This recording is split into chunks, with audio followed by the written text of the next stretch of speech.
Rick Rubin is one of the most well-known producers in popular music, and with good reason.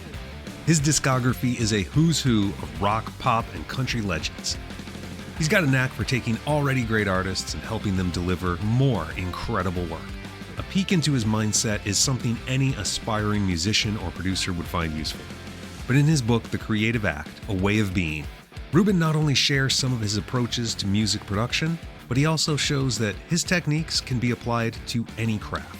Whatever flavor of creativity you find most appealing, you can tap into Rubin's well-honed wisdom by reading The Creative Act. Hey, it's Matt. Thanks for tuning into another Loud Lit. Remember, you can support this show as well as independent booksellers by starting your online book buying at the Loud Lit Bookshop page. Click the link in the show notes. I find Rick Rubin to be one of the most fascinating people in popular music. He's produced albums by some of my favorite artists: Metallica, Beastie Boys, Red Hot Chili Peppers. The list is very long, but it's not just his discography that impresses me, it's his approach to working with these big-name musical acts. I've heard a lot of stories about how laid back he is. He sets a good example for people who think micromanaging is the way to bring out the best in others. Now, some bands he's worked with, like Slipknot, have not been fans of his hands-off approach. But still, Rubin's overall results speak for themselves. Plenty of people he's worked with have heaped praise on his methods. Natalie Maines, for example, said that Rubin has the ability and the patience to let music be discovered, not manufactured. And Dr. Dre has said Rubin is hands down the dopest producer ever that anyone would ever want to be. Ever.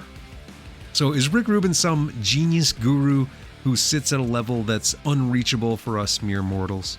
Definitely not. His success comes from time-tested methods, not magic tricks. And he shares some of those methods with anyone willing to read them in The Creative Act, A Way of Being. Although Rubin's life has been firmly entrenched in the world of music, he presents most of his advice as generally as possible. You can apply his wisdom to whatever creative pursuit you choose: music, visual art, writing. Wherever you want to apply creative problem solving, The Creative Act offers tips that can help. Much of Rubin's advice reads like a book of wisdom from a Buddhist philosopher. His calming writing style feels like it's coming from Thich Nhat Hanh, not someone who's worked with Metallica and Slayer. But this is the tranquil wisdom that's helped artists as diverse as Johnny Cash, Black Sabbath, and Lana Del Rey create some of their best work. It isn't until page 63 that Rubin specifically discusses the act of music creation. He writes, "When presented with new instrumental tracks for the first time, some vocalists record the first sounds out of their mouths with no thought or preparation. Often they'll sing random words or sounds that aren't words at all. It isn't uncommon, out of the gibberish, for a story to unfold or key phrases to appear. There's no active attempt to write in this process. The work is being created on a subconscious level." Again, even though he's talking about songwriting, it's easy to see how a painter or dancer might use this approach in their work. Rubin is considered a giant in the music industry, but in this book, he demystifies himself.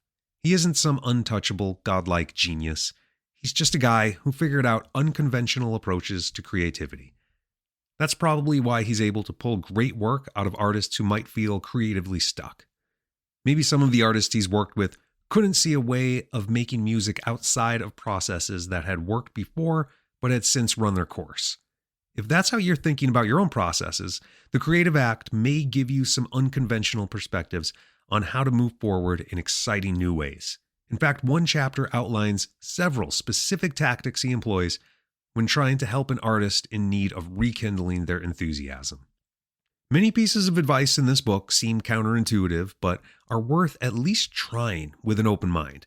For example, a lot of us feel that relinquishing focus means dooming a project to failure. But in his sage-like tone, Rubin reminds us that, quote, "Sometimes disengaging is the best way to engage." Distracting ourselves, when done mindfully, can allow us to access different parts of our brain that we can't tap into through relentless focus. But don't think his advice is all eccentric rule-breaking. Rubin reminds readers of the importance of managing their schedule and developing good daily habits. He explains that, quote, "Discipline is not a lack of freedom. It is a harmonious relationship with time, a necessary component to free up the practical and creative capacity to make great art."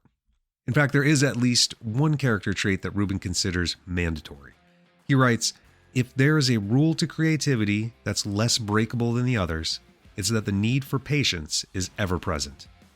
If you're worried about burnout, I suggest stepping away from the grind and reading The Creative Act. Rubin warns against competitiveness with other artists, saying it rarely results in true greatness and has an unhealthy impact on us. Instead, we should strive for self-competition, but not in a way that aims to beat our previous works, but instead to evolve, to progress. If that sounds too weak or woo-woo to help you reach your goals, maybe take another look at Rubin's resume to remind yourself that you can be successful without destroying your mental health. The Creative Act is the type of book you'll want to read all the way through once, put down for a while, but keep coming back to over time. If you're the type to mark up a book, go ahead, break out the highlighter, make notes in the margins, or just write down your favorite passages in a separate notebook.